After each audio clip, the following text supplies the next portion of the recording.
Mpenzi mtazamaji, karibu kwa uchambuzi wa lesoni juma hili, ikiwa tuko katika somo la 12 na mada ambayo tunaangazia katika juma hili ni kuishi pamoja, ikiwa ni katika wiki ya Machi 14 hadi Machi 20. Na kama ilivyo ada, kabla ya kuanza tuweze kualika uwepo wa Roho Mtakatifu.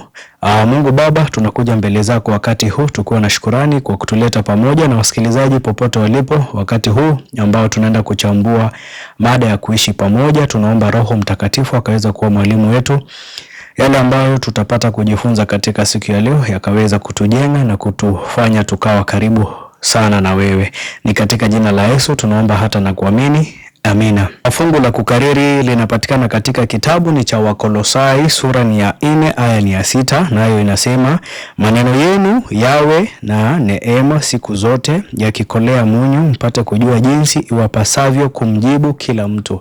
Tutaweza kuangalia kwa kina, mapana na marefu, je, ni vipi ambavyo tunaweza kuishi pamoja. Kumbuka wiki jana tulikuwa tukiangazia mada ambayo ilikuwa ikisema kuishi na Kristo, na ndiposa mahusiano yetu na binadamu ama mahusiano yetu sisi kwa sisi yaweze kuwa yameimarika ama yamejengeka, lazima kwanza mahusiano yetu na Mungu yaweze kuwa yamejengeka. Ndiposa wiki jana tuliweza kuangalia kuishi na Kristo, na kumbuka tuliweza kusema kwamba Kristo kama mwanadamu anaweza kutupatia kielelezo cha jinsi ya sisi kuishi, na Kristo kama Mungu anaweza kutupatia nguvu za kuishi sisi kwa sisi. Kwa hivyo tutaweza kuangalia kwa muhtasari ama ukipenda kwa mtupo wa jicho juma hili, ili tuweze kuona ni kipi hiki ambacho Mungu amekusudia tuweze kujifunza.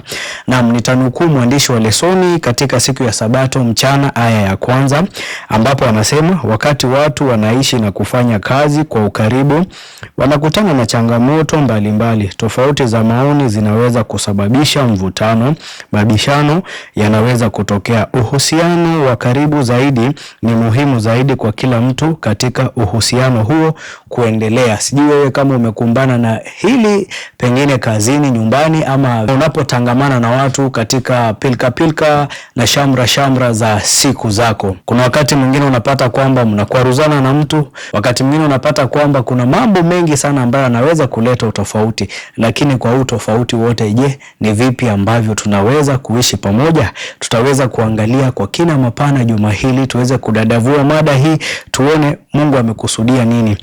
Siku ya Jumapili ni waume na wake. Somo letu lilikuwa limejengeka katika kitabu ni cha Wakolosai, sura ni ya 3 aya ni ya 18 na 19. Neno la Mungu linasema hivi, ninyi wake watiini waume zenu kama ipendezavyo katika Bwana. Ninyi waume wapendeni wake zenu, msiwe na uchungu nao. Kwa hivyo tunaona kuna watu wawili ambao wanazungumziwa katika aya hizi mbili. Kundi la kwanza ambalo linazungumziwa ni wanawake, na kundi la pili ni waume, ambavyo Paulo mtumishi wa Mungu anasema, ninyi wake watiini waume zenu kama ipendezavyo katika Bwana. Kwa hivyo jambo la kwanza ambalo tunaweza kuliona ni utiifu ambao umejengeka na kumpendeza Bwana. Kwa hivyo Bwana wa kwanza ni Yesu Kristo. Wake ambao mahusiano yao na Mungu yako sawa ama na Kristo yako sawa, inakuwa rahisi wao kuweza kuwatii waume zao. 9 inasema, ninyi waume wapendeni wake zenu, msiwe na uchungu nao. Kwa hivyo wanaume pia wameweza kuwajibishwa waweze kuwapenda wake zao. Lakini kumbuka tumesema upendo huu lazima ukuwe umejengeka kwa Kristo. Iwapo mahusiano yetu na Kristo hayajengeka, upendo wetu utakuwa ni upendo wa unafiki, kwa sababu binadamu kwa kawaida hajui kupenda. Ni lazima Mungu ambaye ni pendo aweze kuingia mioyoni mwetu ili tuweze kujua jinsi ya kuwapenda wengine. Kumbuka zile amri ambazo Mungu alisema, amri 2 kuu. Akasema kwanza, amri ya kwanza ni kumpenda Mungu kwa moyo wako wote na vile vile jirani yako. Na kwa hivyo tunaweza kuona kwamba uhusiano wetu na Mungu lazima uwe umedhibitika. Ndiposa uhusiano wetu na wale ambao wanatukaribia, wale ambao ni wake zetu, watoto, majirani, uweze kuwa vile vile umeimarika. Kwa hivyo hilo ndilo jambo ambalo nilitaka tuweze kuliona hapo. Na vile vile unaposoma katika kitabu ni cha Waefeso sura ni ya 5 aya ni ya 22 hadi 25, neno la Mungu linasema, enyi wake watiini waume zenu kama kumtii Bwana wetu. Kwa hivyo tumeona kuwatii waume kama kumtii Bwana. Jambo la kwanza, kwa maana mume ni kichwa cha mkewe kama Kristo naye ni kichwa cha kanisa, naye ni mwokozi wa mwili. Lakini kama vile kanisa limtiivyo Kristo, vivyo hivyo wake nao watii waume zao katika kila jambo. Enyi waume wapendeni wake zenu kama Kristo naye alivyolipenda kanisa akajitoa kwa ajili yake. Kwa hivyo waume tunapaswa kuwapenda wake zetu hivi kwamba tunaweza kuwaweka katika nafasi ya kwanza.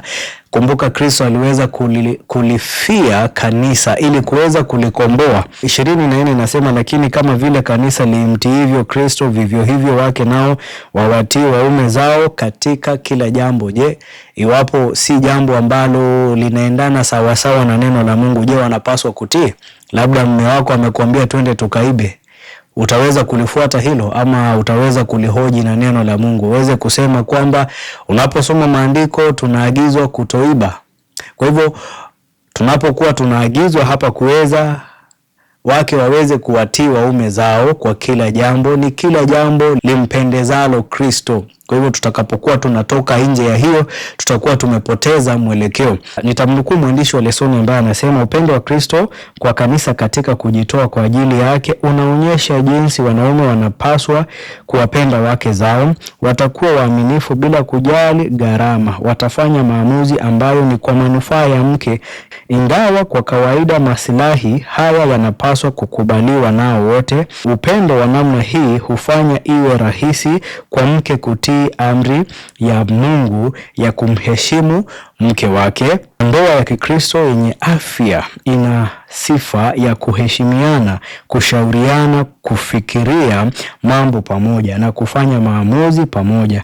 Mara nyingine wakati wa kufanya maamuzi ambayo yana athari kubwa kwa familia nzima, huenda ikafaa kuwajumuisha watoto katika mazungumzo haya, lakini kamwe wazazi hawapasi kugombana mbele yao.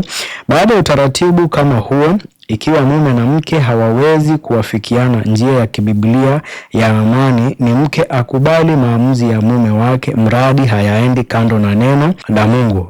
Vivyo hivyo wanaume wengi, ikiwa si wote, wanaweza kukumbuka nyakati ambazo walifurahi kwamba waliwasikiliza wake zao na kufuata mashauri yao.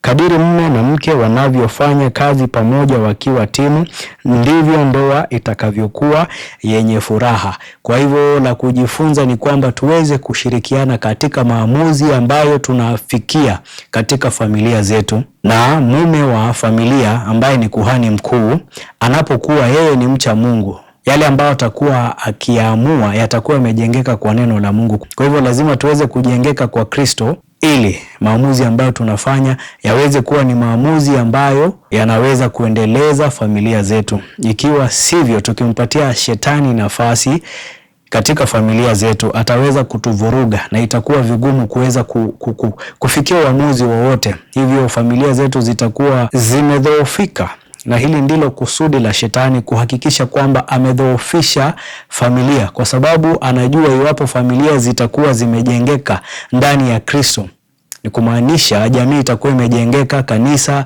na nchi itakuwa imejengeka, itakuwa imeimarika kabisa vile vile. Lakini iwapo familia zitakuwa zimevunjika, jamii, makanisa, nchi zitakuwa pia zimevunjika. Kwa hivyo ni shauku ya shetani kujaribu kusambaratisha familia ambazo zimejengeka kwa Kristo. Kumbuka kuna vitu viwili ambavyo vimeanzishwa pale Edeni. Taasisi ya kwanza ni taasisi ya ndoa, na taasisi ya pili ni taasisi ya Sabato. Kwa hivyo hivi shetani anajaribu kuvipiga vita kwa sababu anatambua vina umuhimu sana katika ulimwengu wa sasa. Lakini kamwe tunajua Kristo yuko upande wetu katika vita kuu hivi. Tutakwenda moja kwa moja hadi siku ya Jumatatu ambayo ni wazazi na watoto. Je, mahusiano ya wazazi na watoto yawe vipi? Watoto wana jukumu muhimu kama sehemu ya kampuni ya familia. Wanahitaji kujua wanapendwa na kuthaminiwa kama washiriki wa familia na raia wa ufalme wa mbinguni. Ibada ya familia ni muhimu iwe rahisi na ifanywe kwa muda muafaka, asubuhi na jioni. Katika umri mdogo, watoto waweza kuanza kusaidia kwa kufanya usafi na majukumu mengine. La maana zaidi, wanapaswa kutii amri ya Paulo, watiini wazazi wenu katika mambo yote, maana jambo hili linapendeza katika Bwana. Na vile vile unaposoma katika kitabu ni cha Waefeso sura ni ya 6 aya ni ya kwanza kushuka, inasema enyi watoto watiini wazazi wenu katika Bwana, maana hii ndiyo haki. Waheshimu baba yako na mama yako, amri hii ndiyo amri ya kwanza yenye ahadi, upate heri ukae siku nyingi katika dunia. Nanyi akina baba, msiwachokoze watoto wenu, bali waleeni katika adabu na maonyo ya Bwana. Kwa hivyo tunaona kwamba tumeweza kujukumishwa, hasa akina baba wameweza kujukumishwa kuweza kuwalea watoto wao kwa njia ambazo zinampendeza Bwana. Na pengine ujiulize, mbona akina baba? Kuna utafiti ambao uliweza kufanywa ambao nitasoma. Uchunguzi unaonyesha pia kwamba wazazi wote wawili wanapoenda kanisani, asilimia kubwa zaidi ya watoto itakuwa ikienda kanisani. Kinyume cha hayo ni kama mzazi mmoja tu ataenda kanisani. Jambo la kushangaza hata zaidi, kuhudhuria kanisa mara kwa mara kwa baba hata zaidi ya mama kuna maanisha idadi kubwa ya watoto itabaki kanisani hadi utu uzima wao. Basi wajibu wa baba katika malezi ya kiroho ya watoto wake hauwezi kupuuzwa. Ni muhimu sana kwamba akina baba wachukue majukumu yao kwa uzito. Akina baba tuweze kuchukua majukumu yetu kwa uzito. Tujue kwamba sisi ni makuhani na tumeweza kujukumishwa kuweza kuwalea watoto wetu, kuweza kuwaelekeza wake zetu katika njia ambazo zinapaswa. Unaposoma katika kitabu ni cha Mithali sura ni ya 22 aya ni ya 6, neno la Mungu linasema, mlee mtoto katika njia ipasayo, naye hataiacha hata atakapokuwa mzee. Hataiacha hata atakapokuwa mzee. Kuna uwezekano kwamba unaweza ukamlea mtoto vizuri lakini akaiacha njia. Kumbuka, binadamu yeyote ana uhuru wa kuchagua. Hawezi ukamshurutisha mtu yeyote kuweza kufanya uamuzi fulani, lakini iwapo umewalea watoto wao na kuwaelekeza katika njia za Bwana, utakuwa umewasaidia. Vile vile unaposoma katika kitabu hicho aya ni ya 15 inasema, ujinga umefungwa ndani ya moyo wa mtoto, lakini fimbo ya adhabu itafukuzia mbali. Kwa hivyo tunaona kwamba tunapaswa kuwaelekeza watoto kwa njia sahihi, njia ambayo inaweza ikawafanya waweze kumjua Mungu hata zaidi, ili tuweze kuwanusuru kutoka kwa mitego ya shetani. Unaposoma katika kitabu ni cha Kumbukumbu la Torati sura ni ya 6 aya ni ya 6 na 7, neno la Mungu linasema, na maneno haya ninayokuamuru leo yatakuwa katika moyo wako, nawe utawafundisha watoto kwa bidii na kuyanena uketipo katika nyumba yako na utembeapo njiani na ulalapo na uondokapo. Yafunge yawe dalili juu ya mkono wako, nayo yatakuwa kama utepe katikati ya macho yako. Kwa hivyo tumeweza kuagizwa kuwafundisha watoto wetu. Tumeweza kujukumishwa. Shauku ya mzazi yeyote Mkristo ni kwamba mtoto wake aweze kuwa kama vile ambavyo tunasoma katika Zaburi 144:12, wana wetu wawe kama miche waliokuwa ujanani, binti zetu kama nguzo za pembeni zilizonakishwa kwa kupamba hekalu. Jambo lingine ambalo niliweza kujifunza katika wazazi na watoto ni kwamba wazazi wanapaswa kuwa kama miavuli kwa watoto wao, hivi kwamba wanaweza kuwakinga kutokana na mambo ambayo ulimwengu huu unawapatia. Waweze kuwapatia mianzo mizuri wakiwa bado ni watoto wadogo. Kumbuka, mwavuli unakuzuia kupata kunyeshewa. Kwa hivyo sisi kama wazazi vile vile tunapaswa kuwalinda na kuwaelekeza watoto wetu katika njia sahihi. Tusije tukawaacha tu ulimwengu kaweze kuwafunza. Hata Waswahili wanasema asiyefunzwa na mamaye hufunzwa na ulimwengu. Usije ukawacha ulimwengu ukakufunzia watoto. Wafunze watoto wako ama ulimwengu kufunzia watoto. Tutakwenda moja kwa moja hadi siku ya Jumanne ambao ni mahusiano ya kazi. Somo letu limejengeka katika kitabu ni cha Wakolosai 3:22 hadi 25. Neno la Mungu linasema hivi: ninyi watumwa watiini hao ambao kwa mwili ni bwana zenu katika mambo yote, si kwa utumwa wa macho kama wajipendekezao kwa wanadamu, bali kwa unyofu wa moyo, mkimcha Bwana. Lolote mfanyalo lifanyeni kwa moyo kama kwa Bwana wala si kwa wanadamu, mkijua ya kuwa mtapokea kwa Bwana ujira wa urithi. Mnatumikia Bwana Kristo, maana adhulumuye atapata mapato ya udhalimu wake, wala hakuna upendeleo. Kwa hivyo kitu ambacho ningependa kusema hapa, watumwa jinsi ambavyo tunawajua kwa sasa sivyo ilivyokuwa katika zama zile za kitambo. Unaposoma katika kitabu ni cha Kumbukumbu la Torati, sura ni ya 15 aya ni ya 12, natumai 15:12, neno la Mungu linasema, ikiwa nduguyo mume wa Kiebrania au mwanamke wa Kiebrania akiuzwa kwako, naye amekutumikia miaka 6, basi mwaka wa 7 mwache huru aondoke kwako. Tunajua kwamba kulikuwa na familia ambazo hazikuwa zinajiweza na walikuwa wakitumika kama watumwa, ukipenda kwa lugha nyingine wafanyikazi. Hawa ikifika mwaka wa 6 ulipaswa kuwaachilia huru, walikuwa kama wafanyikazi wakati ule. Hivi sasa kuna watu ambao wamewaajiri wafanyikazi, lakini jambo ambalo tunaweza kuhimizwa hapa ni kwamba lolote ambalo watumwa hawa wanafanya linapaswa kufanya kana kwamba unamfanyia Mungu kazi. Si lazima ungoje kwamba pale ambapo uko under supervision ndipo unapofanya kazi. Labda mtu akitoka unazembea kazini. Kwa hivyo fanya kazi ni kana kwamba unamfanyia Mungu.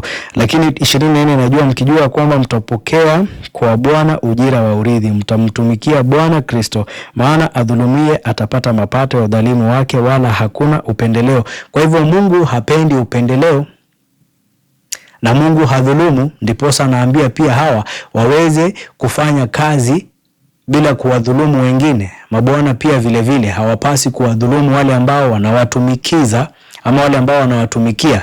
Kwa hivyo tunaona hapa ni it's a two-way traffic. Mabwana wanapaswa kuwa ni watu ambao hawawadhulumu wale ambao wanafanya kazi, na vile vile watumwa wanapaswa kunyenyekea kazini na kufanya vile ambavyo wanapaswa kufanya, wakijua ni kana kwamba wanamfanyia Mungu. Kwa hivyo tutakapokuwa tunalijua hili, mahusiano yetu kazini yatakuwa yamejengeka na yatakuwa yameimarika, na hakutakuwa na mambo ambayo kidogo yanakera ama kuweza kuleta mambo ambayo hayaeleweki. Tutakwenda moja kwa moja hadi siku ya Jumatano na tutasoma katika kitabu ni cha Wakolosai 4:2 hadi 4, ambayo inasema, dumuni sana katika kuomba, mkikesha katika kuomba huku na shukrani, mkituombea na sisi pia, kwamba Mungu atufungulie mlango kwa lile neno lake, tuinene siri ya Kristo, ambayo kwa ajili yake nimefungwa, ili nidhihirishe kama inipasavyo kunena. Kwa hivyo tunaweza kuona kwamba kuna kitu ambacho Paulo anajaribu kuhimiza hapa, kuweza kuombeana. Na pengine unaweza kuuliza, je, mbona tuombeane? Unaposoma katika kitabu ni cha Ayubu,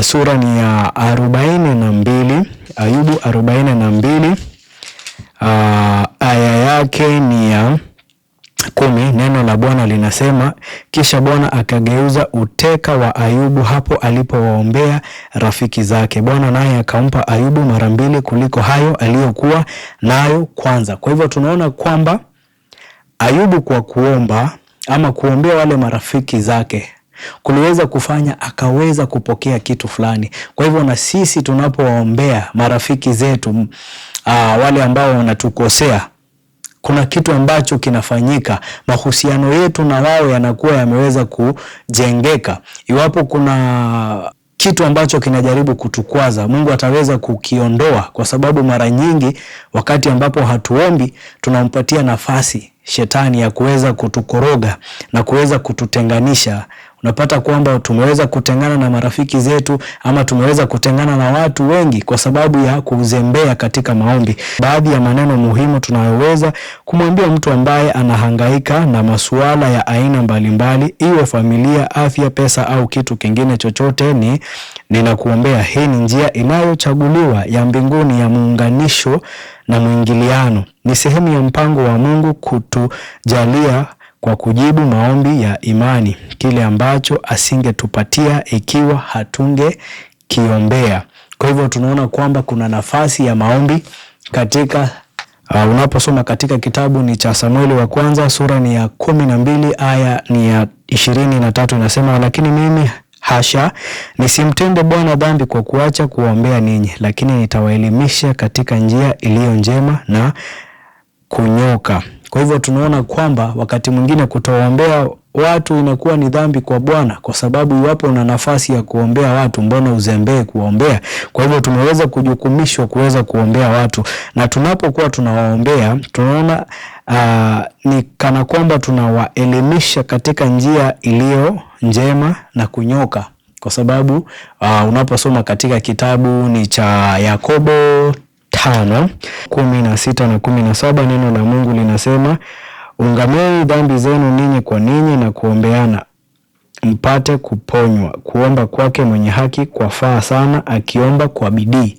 Kuomba kwake mwenye haki kunafaa sana, akiomba kwa bidii. Kwa hivyo ni wajibu wetu kuweza kuomba, na si kuomba tu, kuomba sana na kwa bidii. Tena tumeweza kuona nafasi ya maombi katika maisha ya Mkristo. Si jambo la kulichukulia vivi hivi. Lazima tuweze kuwa na nia madhubuti. Lazima tuweze kuwa na makusudi pale ambapo tunaomba. Naam, tutakwenda moja kwa moja hadi siku ya Alhamisi ambayo ni kuenenda kwa hekima. Somo letu litakuwa limejengeka katika kitabu ni cha Wakolosai, sura ni ya 4 aya ni ya 5:6 inasema, enendeni kwa hekima mbele yao walio nje, mkiukomboa wakati. Maneno yenu yawe na neema siku zote, yakikolea munyu, mpate kujua jinsi iwapasavyo kumjibu kila mtu. Kwa hivyo lazima tuweze kumuomba Mungu aweze kutupatia elimu ya mbinguni, aweze kutupatia hekima itokayo mbinguni, ili tuweze kujua jinsi ya kumjibu mtu. Kwa sababu mara nyingi tunajua midomo yetu inaweza kuwafanya watu kuwa mbali na sisi, lakini iwapo jibu letu litakuwa ni jibu la ukarimu, litaweza kuwafanya watu kutukaribia, na watakapokuwa natukaribia, kumbuka tunawaelekeza kwa Kristo, na tutakapokuwa tunamuinua Kristo ataweza kuwavuta watu kwake. Kwa hivyo lazima tuweze kujua jinsi ya kuzungumza na watu. Alafu tunaambiwa maneno yenu yawe na neema siku zote. Ili maneno yetu yawe na neema, kumbuka tulisema neema ni kipawa. Lazima tuwe kwanza tumemjua Kristo ambaye anaweza kutupatia ulimi wa kunena kama mtu ambaye ni Mkristo. Maneno yenu yawe na neema siku zote, yakikolea munyu, mpate kujua jinsi iwapasavyo kumjibu kila mtu. Na tunajua munyu ni nini. Kwa hivyo chakula ambacho hakina munyu kukila inakuwa ni ngumu. Kwa hivyo lazima tuweze kuwa tumekolea kama munyu, na kunazo sifa kadhaa za munyu ambapo tunaambiwa Wakristo sisi ni kama munyu. Na unaposoma katika kitabu ni cha Mathayo, sura ni ya 5 aya ni ya 13, neno la Mungu linasema, ninyi ni chumvi ya dunia, lakini chumvi ikiwa inacharibika itatiwa nini hata ikolee? Haifai tena kabisa, ila kutupwa nje na kukanyagwa na watu. Kwa hivyo lazima tuweze kuwa chumvi. Vile vile tukiwa bado tunazungumzia mada ya kuenenda kwa hekima, unaposoma katika kitabu ni cha Isaya 54, neno la Mungu linasema, Bwana Mungu amenipa ulimi wa hao wafundishwao, nipate kujua jinsi ya kumtegemeza kwa maneno yeye aliyechoka. Huniamsha asubuhi, baada ya asubuhi huniamsha, sikio langu lipate kusikia kama watu wafundishwao. Kwa hivyo tunaweza kuona kwamba Mungu ameweza kufanya nini? Ameweza kumpatia ulimi ili aweze kuwategemeza kwa maneno yeye aliyechoka. Kwa hivyo ni Kristo ambaye anaweza kutupatia ulimi ambao unaweza kuwategemeza, kuweza kuwatia nguvu wale ambao wamechoka. Lakini kumbuka, tumeweza kusema iwapo chumvi itakuwa haijakolea basi itatupiliwa mbali. Kwa hivyo lazima tuweze kumwomba Kristo azidi kutukoleza katika imani ndani yake, ili tuweze kujua jinsi ya kumjibu mtu wakati wowote. Vilevile mwandishi wa lesoni anasema kwamba ni Roho Mtakatifu pekee anayeweza kutupa maneno yanayofaa kwa wakati unaofaa, kwa kusudi linalofaa, na kuandaa akili zetu za wasikilizaji kwa ajili ya ujumbe ambao tunapaswa kushiriki. Kwa hivyo pasipo ushirikiano na Roho Mtakatifu hatutaweza kulifanya hili. Kwa hivyo vile lazima tuwe tumejazwa Roho Mtakatifu ili tuweze kuenenda kwa hekima. Roho Mtakatifu anaweza kuwa kiongozi, mwalimu katika maisha ya Mkristo ambaye anamtegemea Kristo. Kwa hivyo natumai umeweza kujifunza jambo katika juma hili. Kwa kumaliza, tutaamini tupate ombi. Tuamini tuombe. Mtakatifu Muumba, tunakuja mbele zako tukiwa na wingi wa shukrani kwa wale ambao tumeweza kujifunza katika siku ya leo, tukijua kwamba ni wewe pekee ambao unaweza kutuwezesha kuishi pamoja. Iwapo hauko ndani yetu itakuwa ni vigumu kuweza kupenda. Hivyo basi tunakuomba uweze kutupa Roho Mtakatifu ambaye ataweza kuwa mwalimu wetu, ambaye ataweza kutuongoza kwa kila hatua ambayo tunachukua katika maisha haya. Ukaweza kutupa ulimi wa kuweza kumtegemeza yule ambaye kidogo amekata tamaa.